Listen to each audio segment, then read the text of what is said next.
Bismillahirrahmanirrahim. I am Professor Muhammad Tayyib Iqbal, your English teacher. Today we are going to study hitchhiking across the Sahara Desert. It is from Heroes section and it is written by G.F. Lamb. According to examination point of view, only questions and answers and objective part are given from this. Now let's start the lesson. Title is hitchhiking, means first of all here hitchhiking across the Sahara Desert. hitchhiking किसी भी एक जगह से दूसरी जगह पर सफ़र करना जहाँ पर अपनी गाड़ी इस्तेमाल ना की गई हो बल्कि किसी से गाड़ी लेकर उस गाड़ी में बैठ कर सफ़र करना, जिसको हम आम अल्फाज में कहते हैं कि लिफ्ट लेकर किसी की जगह पर सफ़र करना। सहारा सहरा ये दुनिया के सबसे बड़े सहराओं में से एक है जो नॉर्थ अफ्रीका का इलाका ये मुकम्मल तौर पर इसमें कवर हो जाता है। जैसे इस लेसन के बिल्कुल शुरू में लिखा हुआ है कि अगर कोई बहुत बड़ा एक जिन उस पूरे के पूरे बरतानिया को उठाकर सहरा में किसी एक जगह पर रख दे तो हमारे लिए उसे ढूंढना बहुत ज़्यादा मुश्किल हो जाएगा। तो इस लिहाज से हम अंदाज़ा लगा सकते हैं कि ये सहरा वसत के एतबार से कितना बड़ा है।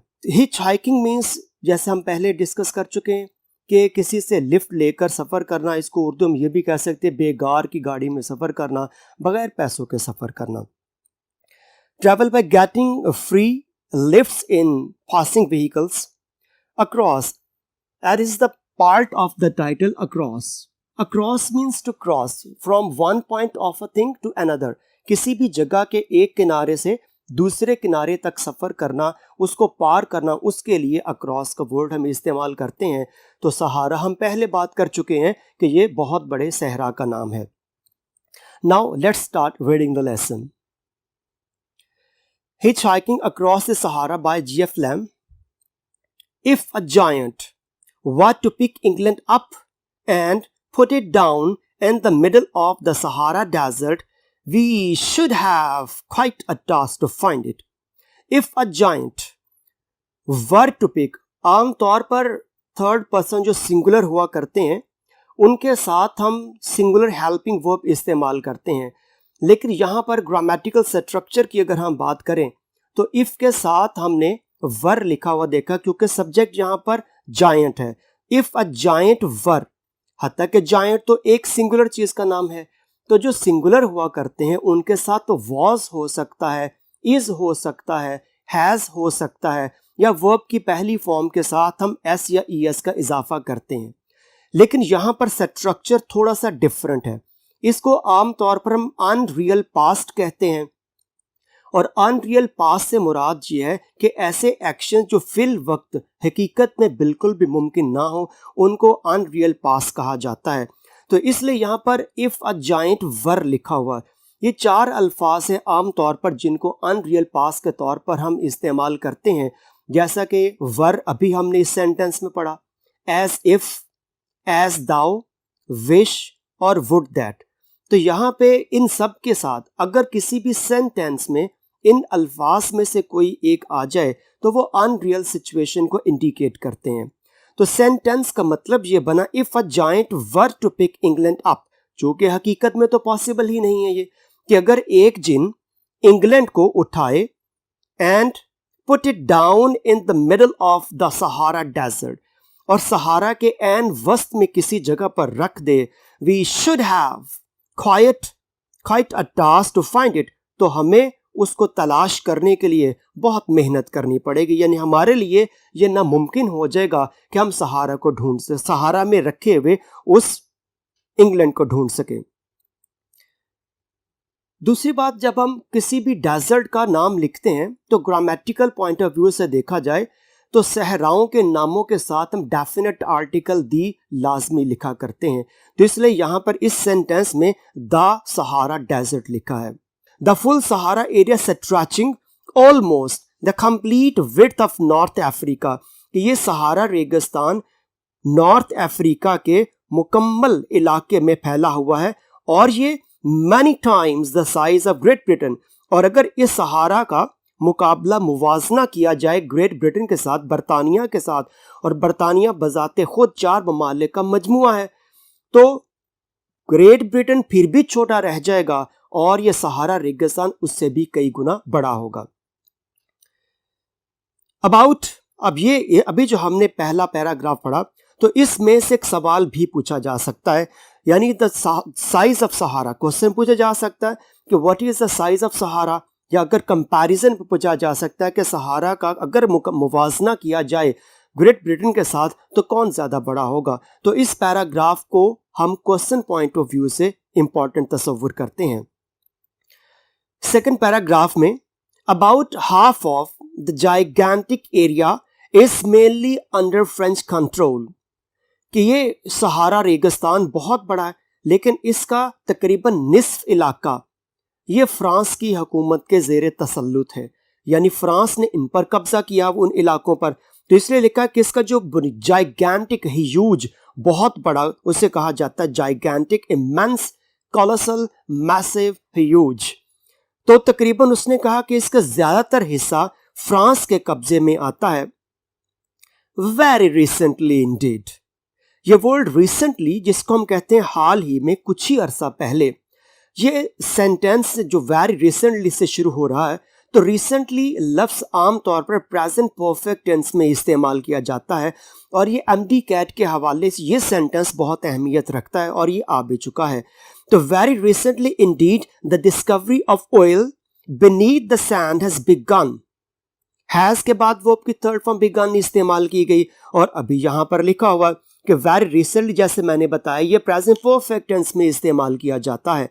तो very recently Indeed the discovery of oil beneath the sand has begun to bring changes, कि हाल ही में इस रेत के नीचे तेल की दरियाफ्त ने बहुत सी तब्दीलियां लाना शुरू की। But less than 3 years ago, most of the area had for countless years consisted of immense stretches of barren sand. लेकिन तकरीबन 3 साल कबल ये इलाका बेशुमार सालों से बेआबो गयाता, वीरान पड़ा हुआ था, यानी वहां पर हर तरफ रेत ही रेत थी और किसी भी किस्म का सब्जा वेजिटेशन वहां पर मौजूद ना था। Intensely hot during the day, और दिन के वक्त देखा जाए, चूंकि सहरा है, सहरा रेत पर मुश्तमिल है और रेत बहुत जल्दी गर्म हो जाया करती है, तो इसलिए यहां पर उसका तस्करा किया गया कि intensely hot during the day, के दिन के वो शदीद गर्म होती रेत, with few water wells and little vegetation, और वहां पर पानी के कुएं ना होने के बराबर थे। यहां पर फ्यू का लफ्ज इस्तेमाल किया गया है।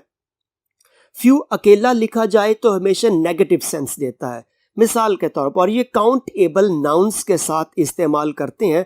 मिसाल के तौर पर, आई हैव फ्यू फ्रेंड्स, यानी मेरे ना होने के बराबर दोस्त हैं। There are few people on the roads, सड़कों पर ना होने के बराबर लोग हैं।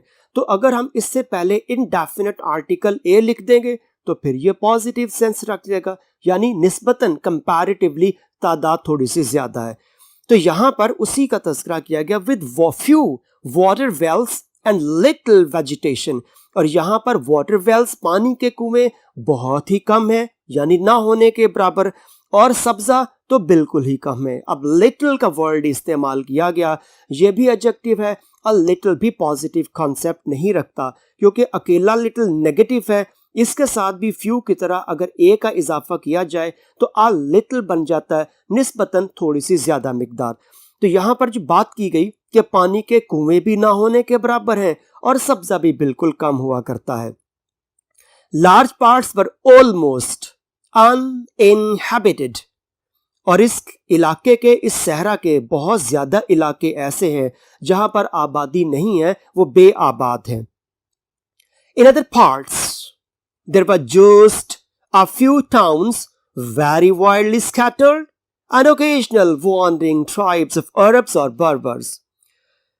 In other parts, दूसरे इलाकों में, अगर इस सहरा के, चूंकि ये बहुत दूर दराज इलाकों तक फैला हुआ है, ये हम बात करें 1956 से पहले की और कुछ साल बाद तक की, लेकिन आज जैसा कि इस साल की बात की जाए, बहुत हद तक डेवलपमेंट्स वहां पर हो चुकी हैं। कई जो अफ्रीकन कंट्रीज जिनको पहले कोई नहीं जानता था, अब वो भी मंजर-ए-आम पर आ चुके हैं, तो जिनका अब बहुत ज्यादा तस्करा किया जाता है। तो इसलिए in other parts then were just a few towns, के दूसरे इलाके जहां पर बहुत ही कम इलाके मौजूद हैं।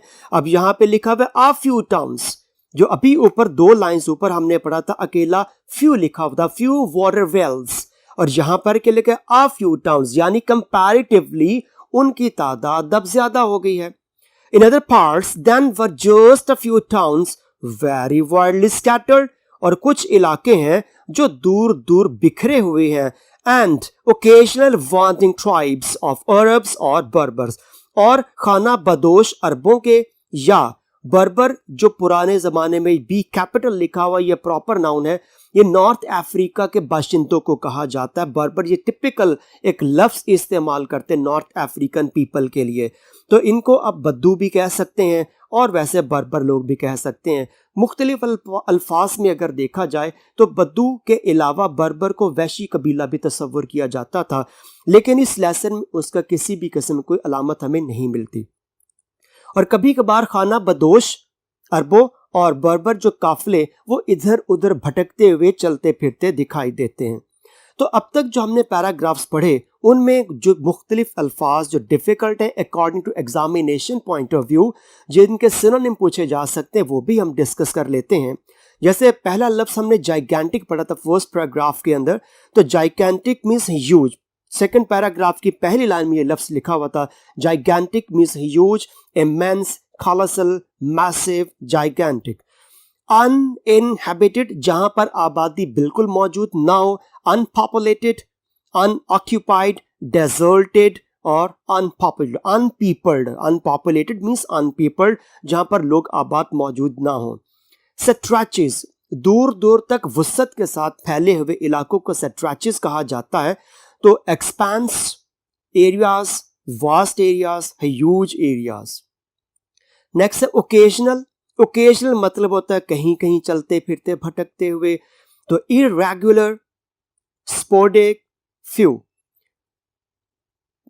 चलिए नेक्स्ट हमारे पास मौजूद है जी सेट्रैचिंग। सेट्रैचिंग कहते हैं फैले हुए इलाके को extending, expanding, separating and ranging. जो रेंज कहते हैं कि वुसअत को, उसको उस लिहाज से वर्ड रेंजिंग लिखा हुआ है। नेक्स्ट पैराग्राफ की तरफ चलते हैं जी। तो हार्डली कहते हैं कंपैरेटिवली मुश्किल हो, मुश्किल, बड़ी मुश्किल से। हार्डली मीन्स स्केर्सली, शायद ही। हार्डली द लैंड, शायद कि ऐसा इलाका। वन मीन्स एनीवन, कोई भी शख्स हो सकता है, ये थर्ड पर्सन सिंगुलर है। One would think in which to go hitchhiking, कि ऐसे इलाके में शायद ही कोई ये तसव्वुर करे, सोचे कि वो लिफ्ट लेकर मुफ्त सफर करे। Yet this was just the mode of travel that Robert Christopher, a young American, decided to adopt in the Sahara crossing, which he began in 1956.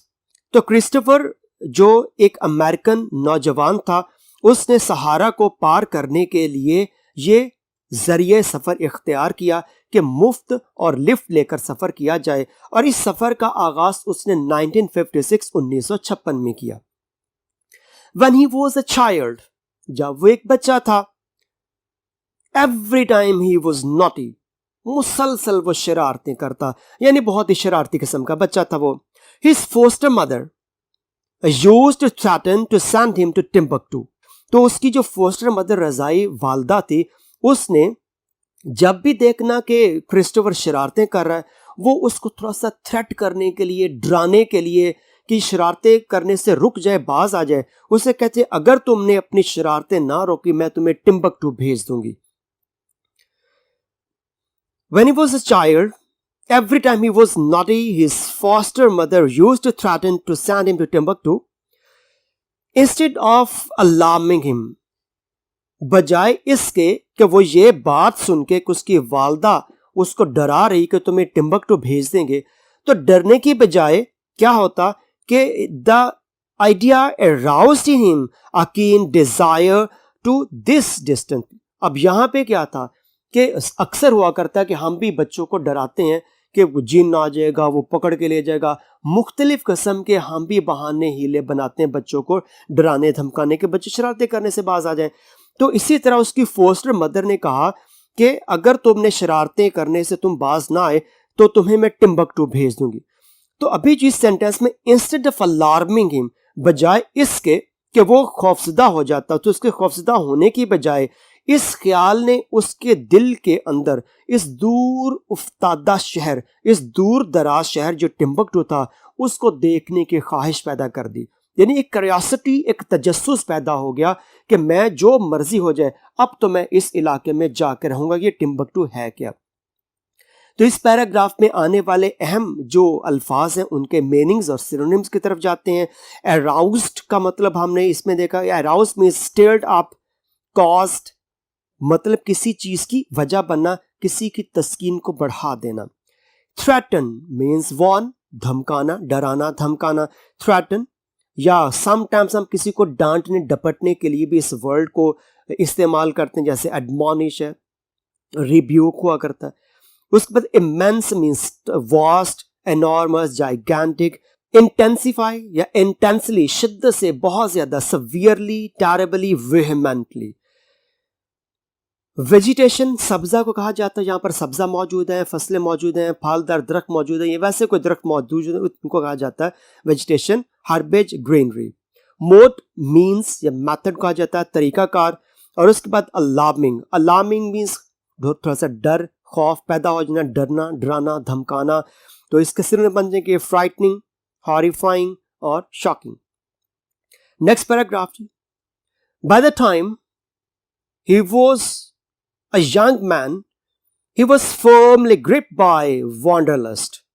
जब वो नौजवान हो गया, वो जवान हुआ, सने बलूगत तक पहुंचा, तो फिर उसमें ग्रिप्ड, गिरफ्त में आ लिया। किस चीज ने उसको अपनी गिरफ्त में कर लिया? द वांडरलस्ट। वांडर मीन भटकना, आवारागर्दी करना। तो यानी घूमने फिरने, सैरो सियाहत ने उसके दिमाग पर गिरफ्त पा ली। जब वो सने बलूगत को पहुंचा तो आवारागर्दी ने या घूमने फिरने के शौक ने उस पर पूरी तरह गलबा पा लिया। His first adventure was to go round the world at the cost of $80. $80 in that time it was about 28 pounds. तो जो उसकी पहली मुहिम थी, चूंकि वो बचपन से ही शरारती था और जैसे जैसे बड़ा होता गया उसमें एक जोश, जज्बा, जुस्तजू, शौक पैदा होता गया, एक क्यूरियोसिटी डेवलप होती गई कि अब मैंने मुख्तलिफ इलाकों में घूमना फिरना है। तो उसका जो पहला एडवेंचर था, his first adventure was to go round the world in just $80।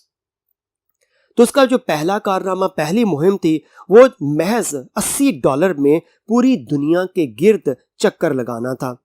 After this, he determined that his next journey should be to travel right across the Sahara from Algiers on the north coast of Africa to Timbuktu, which is near the river Niger in the extreme south of the Great Desert. एक मुहिम मुकम्मल करने के बाद, यानी दुनिया के गिर्द $80 में चक्कर लगाने के बाद, उसका जो दूसरा काम वो ये था कि उसने ये प्लान किया, मंसूबा बनाया कि वो अब शुमाली अफ्रीका जो साहिल अल्जेर से टिम्बकटू तक फैला हुआ है, उस पूरे के पूरे इलाके की सैरो सियाहत करना था। तो इसके बाद उसने फैसला किया कि उसका अगला सफर शुमाली अफ्रीका के साहिल अल्जेर से टिम्बकटू तक है, जो उस इंतहाई जनूब में दरियाए नाइजर के करीब वाक़ है। अब इस पैराग्राफ में से भी एक सवाल बन सकता है। जैसे जैसे हम ये लेसन पढ़ते जाएंगे, इसके जो अहम सवालात हैं हम उनका भी तज़किरा करते जाएंगे। सवालात और जवाबात को अटेम्प्ट करते हुए आपने एक चीज़ को अच्छी तरह जहन में रखना है कि जिस टेंस में सवाल पूछा जाएगा उसी टेंस ने आपने जवाब देना है। मिसाल के तौर पर अगर सवाल प्रेजेंट टेंस में पूछा गया है तो उसका जवाब भी प्रेजेंट टेंस में होगा, और अगर सवाल पास्ट टेंस में पूछा गया है तो उसका जवाब भी पास्ट टेंस में दिया जाएगा। तो इस पैराग्राफ में से ये सवाल पूछा जा सकता है कि उसका पहला एडवेंचर क्या था। What was the first adventure of Christopher. ये उस पहला सवाल यानी पहली मुहिम के बारे में सवाल पूछा जा सकता है, जो इस पैराग्राफ में उसका मुकम्मल आंसर मौजूद है। तो अभी हमने इस पैराग्राफ में एक वर्ड पढ़ा था वॉन्डरलस्ट। इसका सिनोनिम अगर देखा जाए तो mean desire to roam about और वॉन्डर और रोव, ROVE, रोव। दूसरा वर्ड इसमें जो इंपॉर्टेंट जो सिनोनिम के एतबार से पूछा जा सकता है वो ग्रिप था, किसी चीज पर मुकम्मल तौर पर हावी कर लेना, हावी हो जाना। तो सीज्ड, ग्रास्प्ड, क्लच्ड या होल्ड। नेक्स्ट पैराग्राफ की तरफ चलते जी। The trans Sahara journey begin at a little town Bousaada, known to the natives as the port of the Sahara, for it is here that the desert really starts. अब यहां से यानी जहां से उसने सफर का आगाज किया, वैसे तो वो जो अल्जीयर्स था मुकाम, वहां से उसने चलना शुरू किया। तो चलते चलते, जैसे मिसाल के तौर पर हमने अपने घर से इस्लामाबाद तक का सफर करना है, तो हम पहला काम क्या होगा कि हम इस्लामाबाद की तरफ जाने वाले मोटरवे तक पहुंचेंगे। तो यूं समझ लीजिए कि अपने घर से मोटरवे तक जाने का जो फासला है उसको उसने यहाँ पे अल्जीयर्स से बुसादा तक का लिखा, यानी अल्जीयर्स उसका घर कह लें और बुसादा वो मोटरवे का स्टार्ट कह लें, और मोटरवे का स्टार्ट से लेके इस्लामाबाद तक कह लीजिए कि टिम्बकटू बनता है।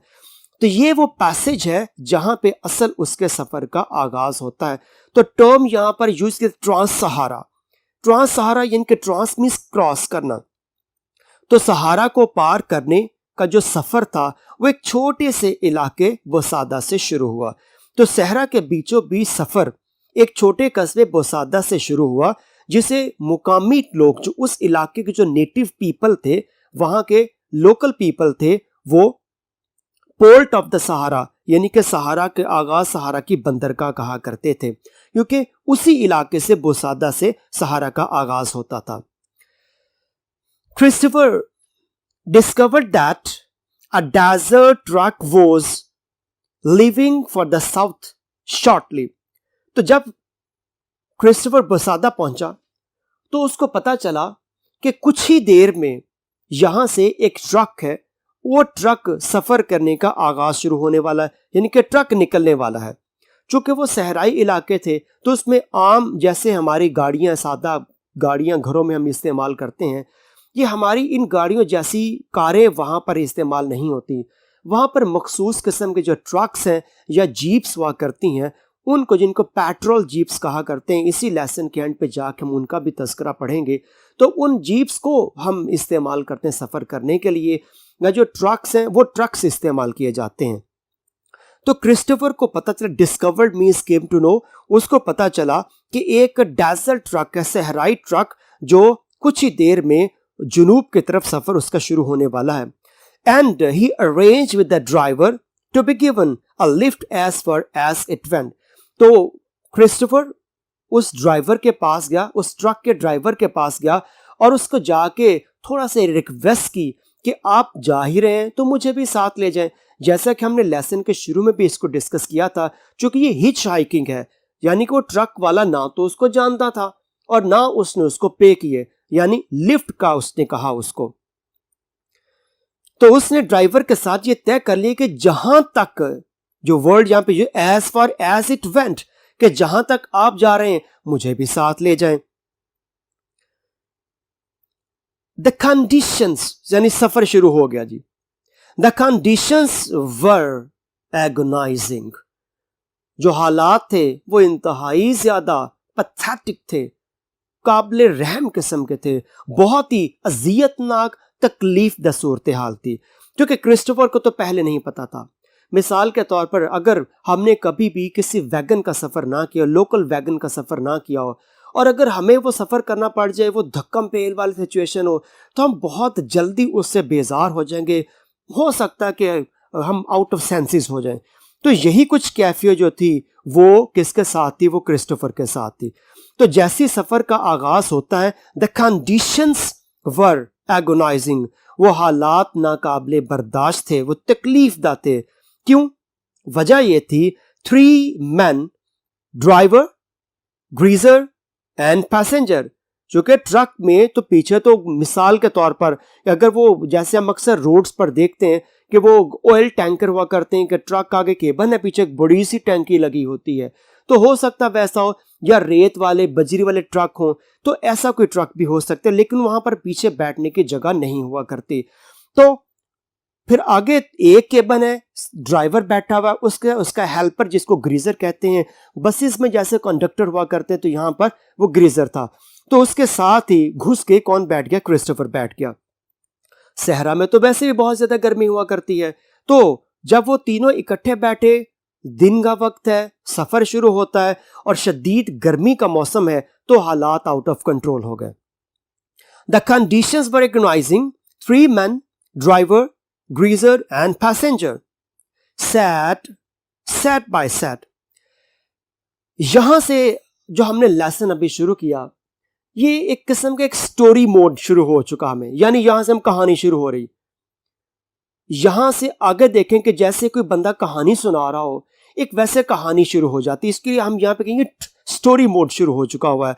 और आम तौर पर जो स्टोरी मोड होता है या स्टोरी हुआ करती है, वो पास्ट इंडेफिनिट में लिखी जाती है।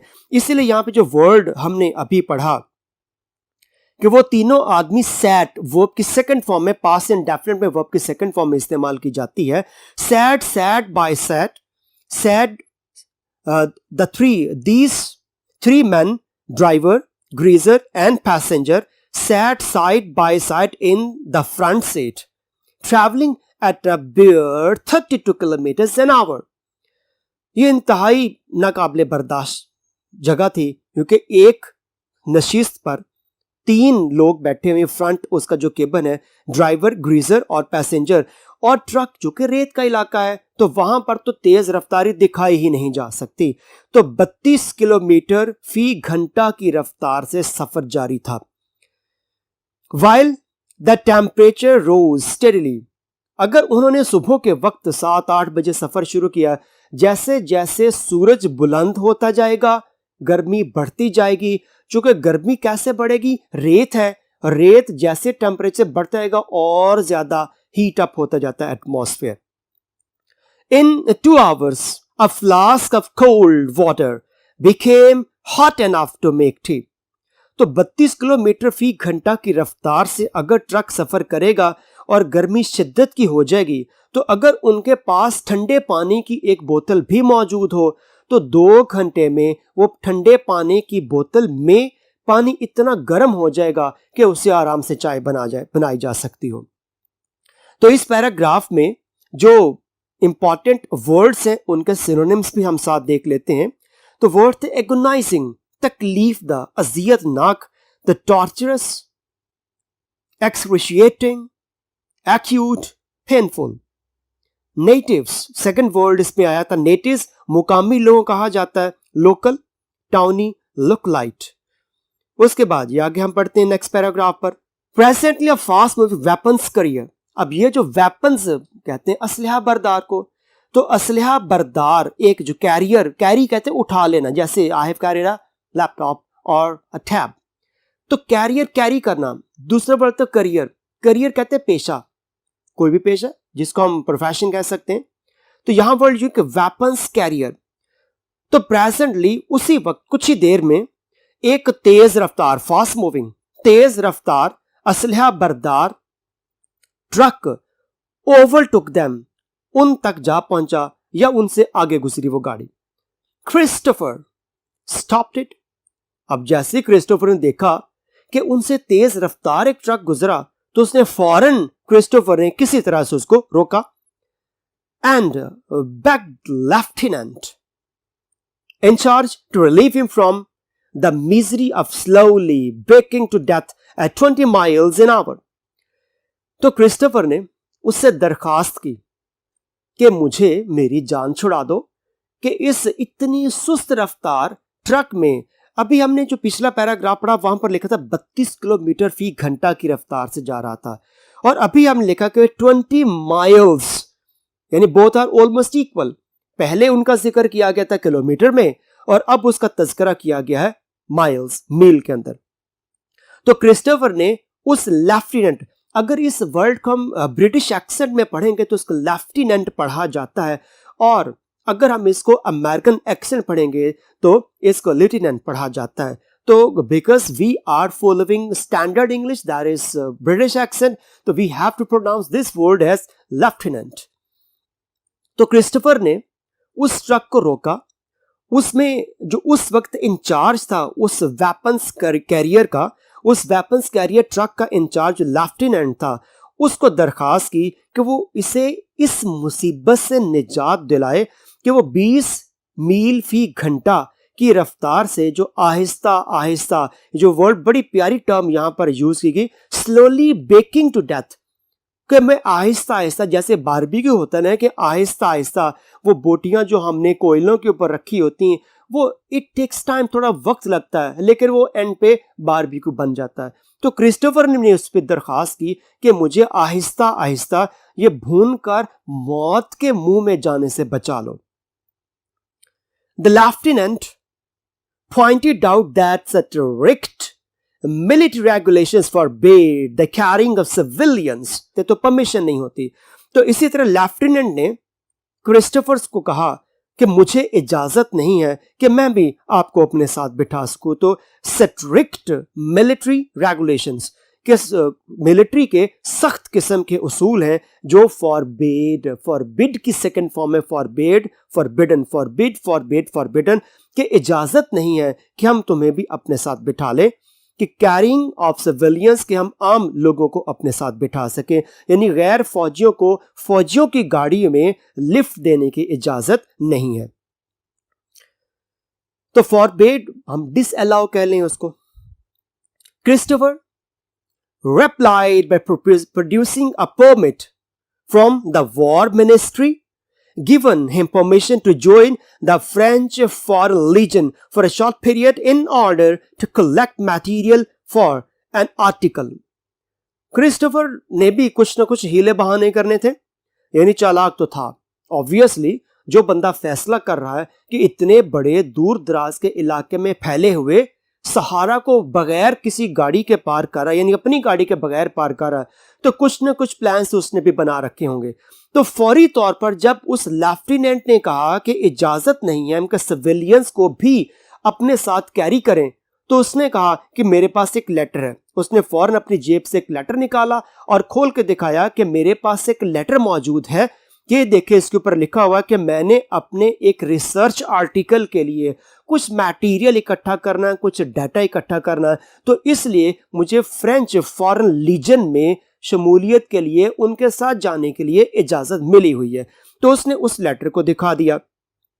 तो क्रिस्टोफर ने वो उस खत के जरिए जो उसने कहा वजारत जंग का एक इजाजतनामा निकाल कर दिखाया, जिसमें उसे फ्रांसीसी वजारत खारजा के साथ मिलकर एक मजमून के लिए मवाद इकट्ठा करने के लिए मुख्तसर अरसा की इजाजत मिली थी। द परमिशन, वो जो लेटर था उसे परमिशन लेटर कह लिया। The permission had later been withdrawn. अब इस सेंटेंस को हम दो लिहाज से डिस्कस करेंगे। पहली बात कि जो परमिशन इजाजत थी उसके बाद कैंसिल हो गई। विथड्रॉन, वापस ले लेना इजाजत, यानी पहले इजाजत दी फिर किसी वजह से वो इजाजत से वापस ले ली गई। दूसरी बात यानी कि वो इजाजत वापस ले ली गई थी। अब यहां पे ये पैसिव वॉइस का सेंटेंस है। द परमिशन, इजाजत, ये एक नाउन है और ये ऑब्जेक्ट है, एब्स्ट्रैक्ट नाउन है ये। और जब भी सेंटेंस के स्टार्ट पर कोई ऑब्जेक्ट आ जाए फिर वो पैसिव वॉइस हुआ करता है, क्योंकि ये पास्ट परफेक्ट का टेंस है। तो पास्ट परफेक्ट में पैसिव वॉइस बनाने के लिए हैड के बाद ना बीन और फिर वर्ब के थर्ड फॉर्म लगाया करते हैं। तो इसलिए यहां पर लिखा हैड बीन विथड्रॉन, वो इजाजत वापस ले ली गई थी। दूसरा पॉइंट यहां पर लेटर, LATER, लेटर मीन्स बाद में। बट फॉर्चुनेटली, खुशकिस्मती, यानी कि लक फेवर्स द ब्रेव, कि जो लोग बहादुरी दिखाते हैं किस्मत भी उनका साथ देती है। यानी था तो झूठ बोला क्रिस्टोफर ने कि इजाजत तो वापस ले ली गई थी, लेकिन खुशकिस्मती क्या थी? खुशकिस्मती ये थी कि उस लेफ्टिनेंट ने उस पीस ऑफ पेपर, तो उस परमिशन लेटर को उलट कर नहीं देखा कि उसके पीछे लिखा हुआ था कैंसल्ड। तो खुशकिस्मती ये थी कि लेफ्टिनेंट ने उस परमिशन लेटर को, इजाजतनामे को उल्टा के नहीं देखा और उसके पीछे लगी हुई कैंसल्ड की स्टैंप, मनसूख की मुहर को नहीं देखा। अब इसमें से भी एक क्वेश्चन बन सकता है, how did he manage to get in army truck? कैसे, यानी कि उसने आर्मी ट्रक को रोका और उसे बैठने की इजाजत मांगी और उसके बाद परमिशन मिल गई, उस फौजी ने उसको अपने साथ बैठा लिया। तो यहां पर एक सवाल बन सकता है, how did he manage to get in the truck of army? यह सवाल बन सकता है जो अभी हमने उसके ऊपर पैराग्राफ में आंसर पढ़ लिया है। He was dropped at the town of Gadaya, a typical desert city, except that the flies are even more numerous and stickier than they are anywhere else. जब वो यानी उसका स्टार्टिंग पॉइंट क्या था उसका, जहां से उसने सफर शुरू किया, वो सादा से चलते चलते बिल आकर वो आर्मी के उस ट्रक में कहां पहुंच गया? गालडाया के मुकाम पर पहुंच गया। तो गालडाया पे जब उतारा उसने, तो वहां पर उसने एक अजीबो गरीब किस्म का मंजर देखा। कि वो अजीबो गरीब मंजर ये था कि इतनी ज्यादा मक्खियां वहां पे कि हर चीज फ्लाई भी कहते हैं उसको, डोमेस्टिक फ्लाई भी कहा जाता है, हर चीज मक्खियों के एक गुलाफ में ढकी हुई थी। तो उसको जब गालडाया के कस्बे में उतारा गया, ये एक आम सहराई शहर था, अ टिपिकल डेजर्ट सिटी। ये एक आम सहराई शहर था, सिवाय इसके उस इलाके में कोई खास बात ना थी कि उसमें हर जगह पर मक्खियां ही मक्खियां थी। नंबरस, लातादाद, और इवन मोर नंबरस, और वो मक्खियां बहुत ही ज्यादा थी। एंड स्टिकियर, स्टिकी कहते चिपकने वाली, कोई चिपक, जो ग्लू कह लें आप, गम कह लें, यूएचयू स्टिक होती, चिपकती है वो, तो ऐसे वो स्टिकियर, स्टिकर कहते चिपक जाने वाली चीज को, तो उसी से बन गया स्टिकियर। Dan is a comparative, we can use this word for comparison, कि जब Dan आ जाए तो इट मीन्स यहां पर कंपैरिजन मौजूद है। तो Dan से जो चीज पहले मौजूद है उसका कंपैरिजन बाद में लिखी चीज के साथ किया जाता है। तो numerous and stickier than they are anywhere else, तो उस इलाके की गालडाया की जो मक्खियां थी, इसे गादिया भी पढ़ा जाता है, गालडाया भी पढ़ा जाता है। तो गालडाया की जो मक्खियां थी वो पहली बात तादाद में बहुत ज्यादा थी, और दूसरी बात वो चिपकने वाली थी। Anything that has the remotest relationship with food, Christopher states, is constantly and completely covered with flies. अभी जो ऊपर वाले पैराग्राफ में हमने पढ़ा, वो मक्खियों की तारीफ करते हुए क्रिस्टोफर कह रहा था कि इस इलाके गालडाया में मक्खियां बेशुमार थीं और वो स्टिकियर, चिपकने वाली थीं। तो फिर उसकी मजीद वजाहत करते हुए क्रिस्टोफर कहता है कि कोई भी ऐसी चीज जिसका ताल्लुक दूर दूर से भी खाने पीने से हल्का सा भी ताल्लुक बनता हो, is constantly and completely covered with flies, तो वो चीज जिसका ताल्लुक खाने पीने से बिल्कुल मामूली सा भी हो, मुकम्मल तौर पर मक्खियों से ढकी रहती। They have no hesitation in following the food right into your mouth, and I had to be vigilant until each mouthful was safely behind my teeth. और उनको यानी मक्खियों को, they have no hesitation, उन मक्खियों को बिल्कुल कोई हिचकिचाहट ना महसूस होती इन फॉलोइंग, पीछा करने में, द फूड, खाने का, राइट इनटू योर माउथ, बिल्कुल आपके मुंह के अंदर तक। And I had to be vigilant, और मुझे बहुत ज्यादा एहतियात करना पड़ती, चौकन्ना रहना पड़ता। अंटिल, हत्ता के, ईच माउथफुल वो सेफली बिहाइंड माई टीथ, जब तक हर निवाला, माउथफुल निवाला, मॉर्सल मेरे होंठों के, मेरे दांतों के पीछे बाहिफाजत ना पहुंच जाता। I saw many children on the streets, मैंने गलियों में बहुत बच्चे देखे, but I got only a vague idea of what they looked like, for they all wore a mask of flies. मैंने गलियों में बहुत से बच्चे देखे, लेकिन उनकी शक्ल का मेरे जहन में एक गैर वाज़ेह सा तस्वुर पैदा होता, क्योंकि उन सब के चेहरे मुकम्मल तौर पर मक्खियों में ढके होते। इस पैराग्राफ के जो इंपॉर्टेंट वर्ड्स हैं उनके सिनोनिम्स देखते हैं हम। विजिलेंट हमने पढ़ा था, it means alert, watchful, observant and cautious. Hesitation, हिचकिचाहट होना, रिलक्टेंस, अनसर्टेनिटी और faltering. Overtook means caught, passed, beat, exceeded. pointed out, indicated, highlighted, revealed and showed. Next word, withdrawn means खत्म कर देना, वापस ले लेना. Removed, took away, retracted, bared. Numerous, लातादाद होना. Abundant, plentiful, several. Remotest, जिस चीज का दूर दूर से कोई ताल्लुक हो से कहा था remotest, most distant, slightest और inaccessible. Mouthful, निवाला को कहा था, निवाला हम जो खाते हैं. Mouthful, bite, morsel, piece और portion. Vague, ambiguous, unclear, obscure, blurred, गैर वाज़ेह तस्वुर होना. अब तक हमने ये देखा कि बुसाता से लेकर वो गर्दाया तक पहुंच गया है. तो उससे लेकर यानी बुसादा से गर्दाया तक उसका सफ़र कैसा रहा और गर्दाया में आने के बाद उसका एक्सपीरियंस कैसा रहा वो देखते हैं. तो उसके लिए हम चलते हैं अब नेक्स्ट बोर्ड की तरफ. These are the points which we have already discussed from the distance of बुसादा to गर्दाया. तो ये वो पॉइंट्स हैं जब उसने बुसादा से सफ़र करना शुरू किया और वो गर्दाया तक पहुंच चुका है. तो ये इंपॉर्टेंट पॉइंट्स हैं, हम इनको डिस्कस करते हैं. तो बुसादा उसका स्टार्टिंग पॉइंट है जहाँ से उसका जर्नी शुरू होता है. तो जिसको पोर्ट ऑफ सहारा कहा गया है, बुसादा पोर्ट ऑफ सहारा.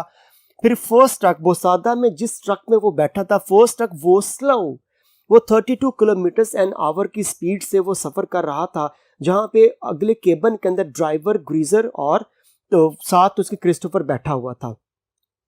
और उसके बाद सेकंड ट्रक है. सेकंड ट्रक ये आर्मी का ट्रक था, आर्मीज वेपन करियर.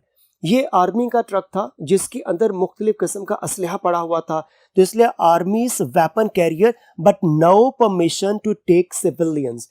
लेकिन उस ट्रक में सिविलियंस को बैठने की इजाज़त ना थी. तो इजाज़त हासिल करने के लिए फिर क्या किया था, Christopher showed letter from war ministry.